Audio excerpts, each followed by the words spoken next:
Hi, Kipsters. Hi, families. I can't believe a week ago today, it was April 1st, or April Fool's Day.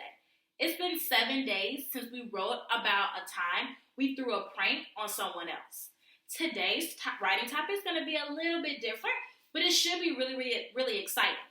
Today, we're going to focus on sequencing events like we did last week, putting things in order from what happened first to what happened next to what happened last. I'm going to model my short story, and then I'm going to give you your prompt, and you're going to be able to do your short story too. Sound good? Great. I'm going to write about something I do every single day. I'm going to write the steps I take to drive a car. So cool. I know some friends have even seen Miss Ross pull up to school when we all were walking into the building at the same time. So I want to write a story about what happens first, what happens next, and what happens last. But I need to think about the steps I take in order to drive a car. Let me think. What do I do first when I want to drive a car? Oh, I know. Before I can even drive a car, I have to open the car door and then sit in the driver's seat. I can't drive the car sitting in the back seat. I can't even drive a car sitting in the passenger seat. After I open my car door, I take a seat in the driver's seat. The driver's seat is the seat that's closest to the steering wheel. The wheel looks like a circle, and you put your two hands on it, and that helps you drive a car. So maybe I should put that first. First, I open my car door and sit in the driver's seat. Now let me think. After I open the door and sit in the driver's seat, what do I do next before I can actually drive my car? Let me think. Oh, I know. I have to put my seatbelt on because I don't want to get a ticket because I'm driving without a seatbelt. We always put our seatbelts on and put it all the way in until we hear that clicking sound so that we can be super, super safe when we're in a car. So next I put my seatbelt on and then I put my key in the ignition. The ignition is a fancy word for the part of the car that helps start the car. If I don't put the key in, this car won't start at all. Okay, so first I open the car door, then I take a seat in the driver's seat. Then as soon as I sit down, next I put my seatbelt on. I wait to hear that clicking sound, and then I take my key and I put my key in the ignition. When I put it in and turn it, it makes a sound. That tells me my car is on. Okay, what's the last step when I'm driving my car? So first I open the car door, then I sit in the driver's seat. Next I put my seatbelt on. I put my key in the ignition to make my car start. Oh, this part is so important. If I don't do this, I can mess my car up. I take my right foot and put it on the brake, and then I'm able to put my car in drive.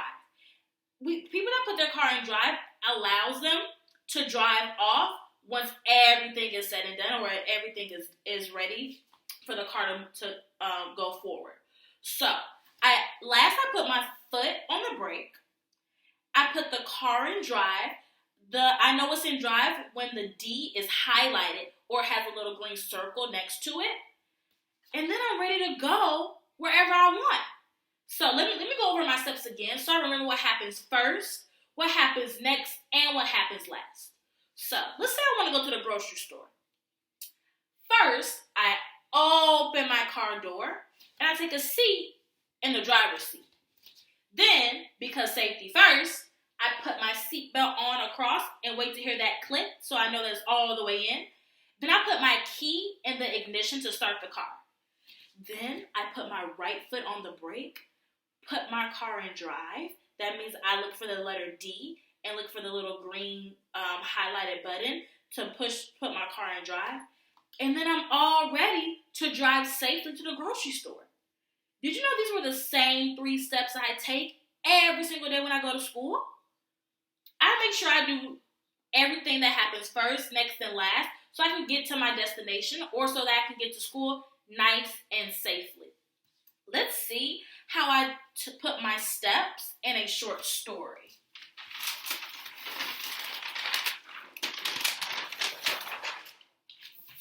I said, first, I open the car door and sit in the driver's seat. I did tell you that in my story. Let's see what happens next. my seatbelt on and put the key in the ignition to start the car. Wow, that was my second step. Let's see what happens last. Last, I put my foot on the brake, I put the car in drive, and drive wherever I need to go. Ooh, let's see how I close my short story. I do this every day when driving to work. I was able to show you my little sandwich method of what happened first, next, and last when telling you the steps that I take to drive a car when I'm trying to be on my way to school. I also use sentence starters that you're going to use in your short story. I told you what happened first, so I said first.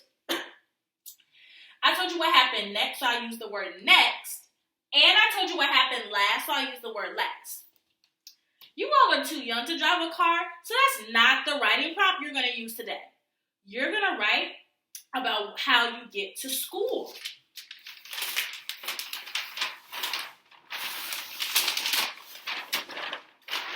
So, your writing prompt is, how do you get ready for school? What are the steps that you take every single day when you're on your way to school on Monday, on Tuesday, on Wednesday, on Thursday, and on Friday? Take 20 silent seconds to think. What do I do to get ready for school? You get out of bed, maybe you brush your teeth, you put your uniform on, get in the car. Like, what are the things that you do first, next, and last when you're getting ready for school? What's so cool, you get to use the same sentence starters I used in my story to help write yours. You're going to say first and tell me what happens first when you're getting ready for school. Then you're going to say next and write what happens next when you're getting ready for school. And then your last sentence is going to start with the word last.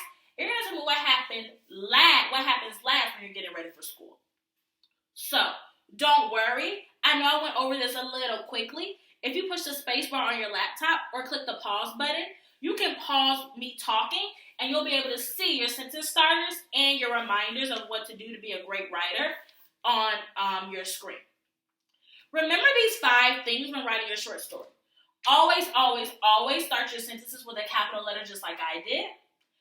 And always, always, always end your sentences with some type of punctuation mark. You don't want to just write all these lines, all these sentences, and then we don't know where the sentence stops. See, I know my sentence starts with the word first and ends with the word seat because after the word seat, I put a period or I put a punctuation mark. Punctuation could be a period like I did in my story. You can put a question mark if you're asking a question, or you can put an exclamation point if you're really excited about saying something. Make sure you write neatly. I wonder whose story is going to be the neatest when they send a picture to their teachers. Next, you're going to draw a detailed picture with labels. Don't forget your labels. I've been seeing some amazing pictures with so many nice colors, but sometimes we forget labels like Ms. Ross does, so just make sure after you're done drawing your picture, go back and label. Last but not least, let's say you get to a tricky word that you say, I don't really know how to spell it.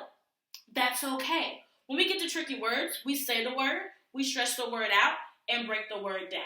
Remember to use these sentence starters when writing your story about how you get ready for school. I can't wait to see and read the steps you take to get ready for school. Bye, Kipsters. Bye, family.